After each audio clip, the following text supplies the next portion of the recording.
One, two, three. C'est le pire slogan au monde. Vous êtes d'accord? One, two, three, c'est en anglais. Viva en espagnol. L'Algérie en français. C'est quoi les autres langues officielles? Est-ce qu'il y a des Algériens dans la salle? Ouais. Regarde, moi je vais vous dire quel slogan il faudrait qu'on fasse. Ça devrait être واحد زوج ثلاثة. Normal. Est-ce qu'il y a des Marocains? Oui. Génial, cool, j'aime bien les Marocains. Je suis allé au Maroc récemment avec la Royal Air Maroc, les garçons en parlaient tout à l'heure. Si vous voulez aller au Maroc, n'y allez pas avec la Royal Air Maroc, ok? La seule chose qui est royale, c'est la déception, ok? Je vous jure, c'était incroyable. Je vous jure, et c'est une histoire vraie. J'étais dans l'avion et il y a le mec qui se promène et qui donne la bouffe. Et il me regarde, il fait « Poisson ou poulet ?» Je dis « Poulet ». Il dit « Il n'y a plus de poulet. » Pourquoi tu proposes? Je suis content d'être ici. Je m'appelle Mehdi Boussaïden. D'ailleurs, c'est drôle, à chaque fois qu'il y a beaucoup d'Algériens dans un endroit que tu dis ton nom de famille, il y a toujours quelqu'un qui fait Boussaïden, Harraj, bloc 2, Narfo. Il y a toujours quelqu'un qui connaît. Ouais, Narfo. Je suis moitié algérien, moitié québécois. Mon père est algérien. Ma mère ne le savait pas. Et non, en fait, elle pensait qu'il était italien. Je suis 100% algérien, j'ai grandi en partie à Alger, puis ici au Québec, et bien évidemment, je me considère comme un Algérien avant tout, et j'adore l'Algérie, pour moi c'est un pays fantastique. D'ailleurs, dès qu'on me demande c'est où ton pays préféré, je n'hésite pas 2 secondes, l'Espagne. Mais j'adore l'Algérie. J'adore cet endroit. D'ailleurs, je ne sais même pas dire bonsoir. Salam alaikum. La même chose en kabyle. Et en fait, je parle pas kabyle. Est-ce que quelqu'un peut me dire comment on dit bonsoir? À vos souhaits. Et donc... je parle pas très bien arabe, je suis pas fier. Je parle pas très bien algérien. Arabe... Enfin, je sais dire Inch'Allah. Pour ceux qui ont des parents algériens, Inch'Allah, ça veut dire non.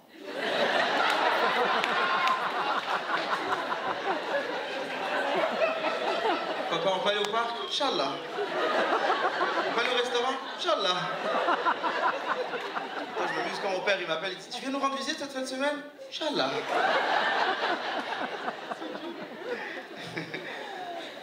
Sinon, j'ai beaucoup voyagé. Est-ce qu'il y a des Français dans la salle? Ils ont compris. Les portiers ont bien fait leur travail. Bonsoir, alors du coup, il est là. J'ai beaucoup voyagé cette année, j'ai eu la chance de voyager. Est-ce qu'il y a des gens qui ont voyagé un peu cette année? Oui. Où? Partout.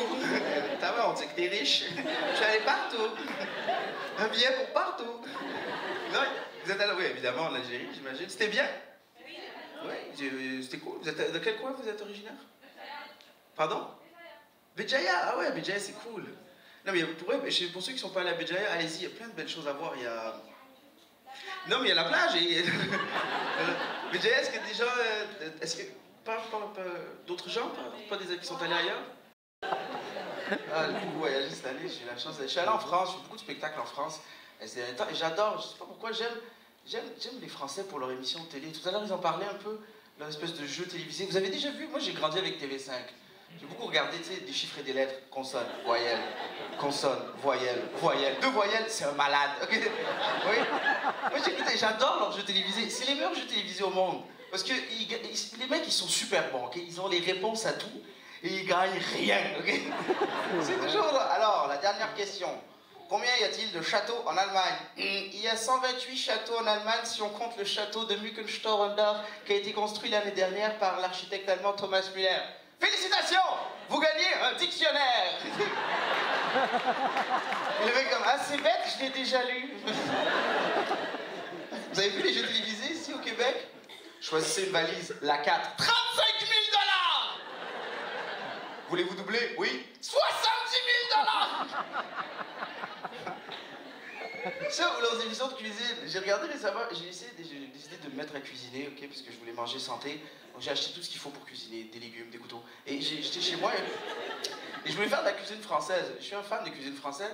Et si vous voulez apprendre à faire de la cuisine française, n'allez pas voir une vidéo sur internet d'un chef cuisinier français. Vous allez rien comprendre, ok? Il y a le meilleur chef au monde, le mec qui a 3 étoiles Michelin, il cuisine pour des princes. Il débarque, Alors aujourd'hui, on va faire une tartiflette au reblochon, qu'on appelle aussi la muqueuse de Saint-Paulin, si vous venez de la région de Limoges-Ouest. Alors prenez un filet de basquetier, si vous n'avez pas du basquetier, du Mirano, du filet, ça fait la même chose. Un filet de mission, démoulé, mettez en coquillatelle, débeurré, mettez au four à 36-70 degrés centigrades, démoulé, mettez en papillote et vous obtenez votre bouillon. C'est quoi? Une tarte aux pommes!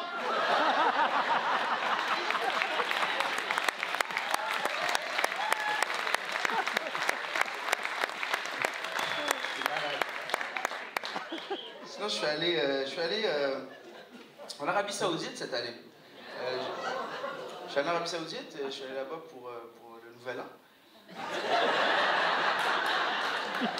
On me demande souvent c'est quoi la différence entre le Nouvel An en Arabie Saoudite et le Nouvel An ici. C'est juste que le décompte est plus stressant. D'ailleurs, j'ai une bonne blague saoudienne. Est-ce que vous voulez une bonne blague saoudienne? Oui! C'est deux femmes dans un bureau de vote. Merci. Alors...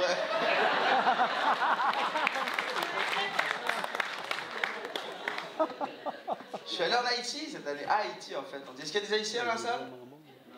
Ouais, ok. Ils se sont trompés de chemin.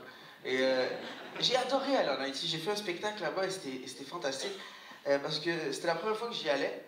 Et j'étais très stressé. Parce que, je sais pas, on me dit des trucs, tremblement de terre, des trucs. J'avais peur d'aller là. Et j'arrive là, j'arrive à l'aéroport. Et je tombe devant le douanier haïtien. Et les douaniers haïtiens, c'est des hommes très sérieux. Et j'arrive, je fais oui, bonjour, il fait passeport! Je dis oui, ok, très bien. Je donne le passeport, il regarde le passeport, il fait avez-vous des armes? Je fais non, j'ai pas d'armes. Il fait vous allez avoir besoin d'une arme!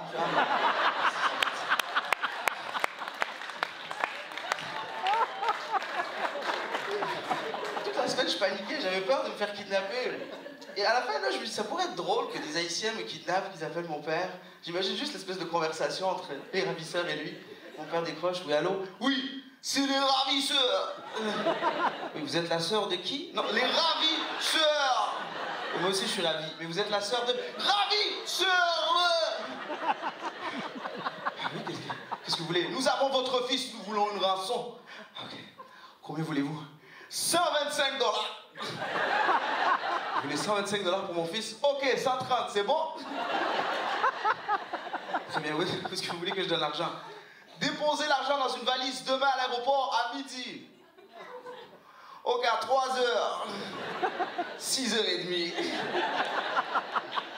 Je suis content de faire un spectacle dans des conditions comme celle-ci, parce que c'est des très belles conditions, c'est une belle salle, un beau...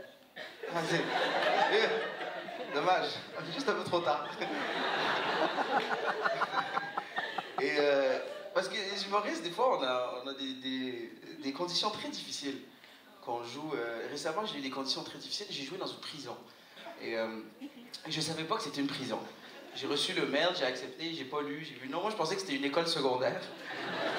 Je suis arrivé là-bas, j'ai vu les barbelés, j'ai dit ouais, ça niaise pas la réforme. Et j'ai compris que c'était une prison parce que quand je suis arrivé, l'immeuble était épeurant, c'était vraiment épeurant. Tu sais, genre d'immeuble, tu ouvres la porte, il y a Stephen King qui sort et dit moi je reste pas ici. Et j'arrive là-bas. Et j'arrive dans la réception de la prison, et étonnamment, il n'y a personne. Et je me dis, oh, faudrait que quelqu'un vienne vite me chercher, parce que moi, je peux pas traîner dans une prison. Et un gardien, il va passer, il va faire, excuse-moi, t'es pas dans ta cellule? Non, non, moi c'est Mehdi, Mehdi, l'humoriste, ouais, c'est sa vie ici, moi, merde. Ouais. Et finalement, il y a un petit homme qui vient me voir et qui me dit, bonjour, écoute, tu vas animer 2 spectacles aujourd'hui. Un pour l'aile A et un pour l'aile B de la prison. Je dis oui, c'est quoi la différence? Et en fait, il me dit que l'aile A, c'est sécurité minimale. Donc c'est des gens qui ont fait des petits crimes. Tu sais, ils ont volé des voitures, ils ont braqué des banques, bref, des gens qui ont étudié au public. Et donc...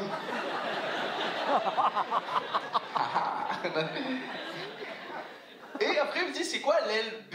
Il dit, l'aile B, c'est sécurité maximale. Donc en vérité, ce que c'est des malades, ok?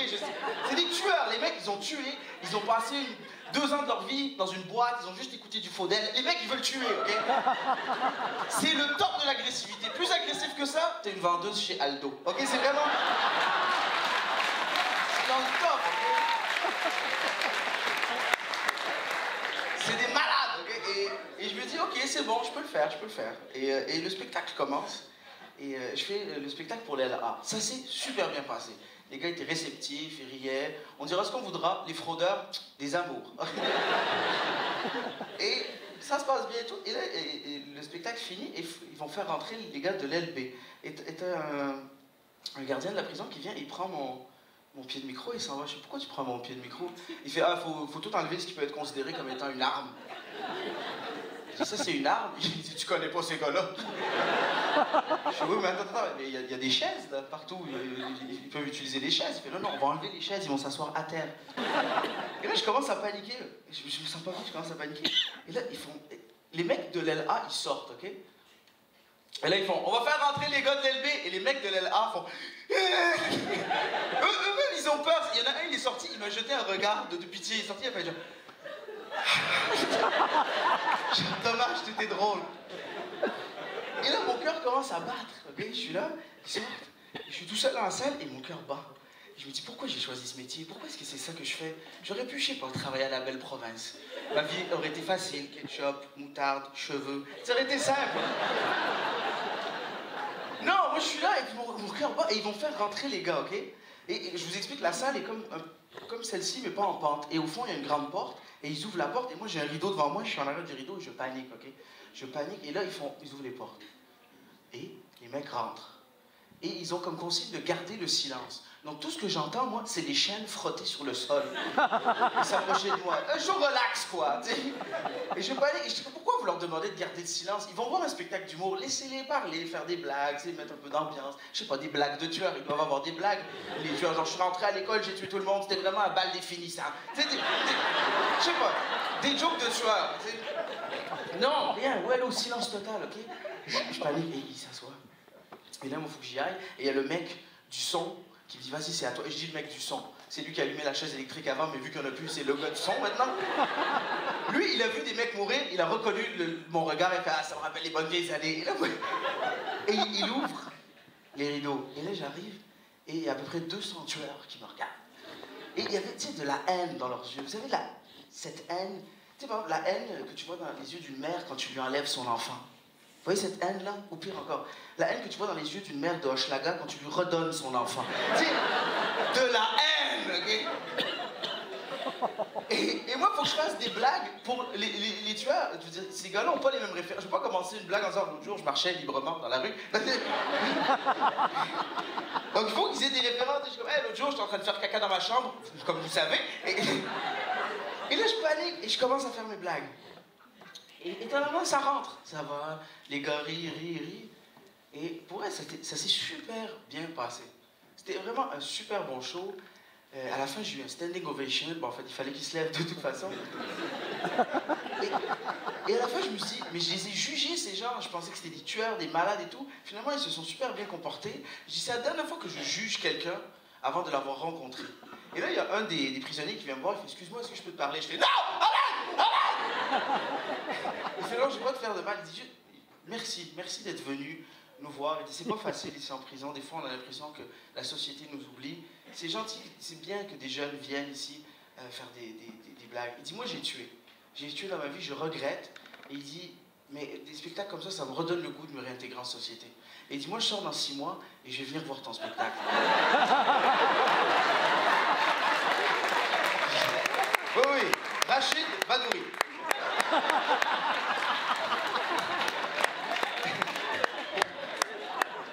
Mais j'ai parlé avec ce monsieur, on a commencé à discuter un peu plus longuement, puis il m'a expliqué que lui voulait faire de l'humour et qu'il avait quelques blagues en tête. Et je lui ai dit, écoute, tu sais quoi, écris tes blagues, envoie-les-moi, tu as le droit d'écrire, tu peux envoyer des lettres. Il m'a dit, oui, envoie-moi tes lettres, puis si tu veux, je vais rechecker un peu tes blagues, puis je vais t'en envoyer d'autres. Puis il me dit, ok, je pensais pas qu'il allait le faire, mais 2 ou 3 semaines après, j'ai reçu une lettre justement du pénitencier, et c'était lui, il m'a envoyé des blagues. J'ai réécrit un peu ses blagues, j'en ai envoyé d'autres. Il a commencé à m'envoyer des lettres, commencé à voir des spectacles et tout. Et ça m'a beaucoup touché parce que cet homme-là, avec le temps, c'est devenu presque un ami, si on peut dire. Et je suis un peu touché de faire ce numéro ce soir parce qu'il est sorti de prison, ça fait 2 ans maintenant. Et il habite pas loin d'ici. Et quand j'ai su que j'avais un spectacle, j'ai décidé de l'inviter. Et j'aimerais qu'on l'applaudisse très fort. Sylvain, si tu peux te lever, j'aimerais qu'on l'applaudisse très fort.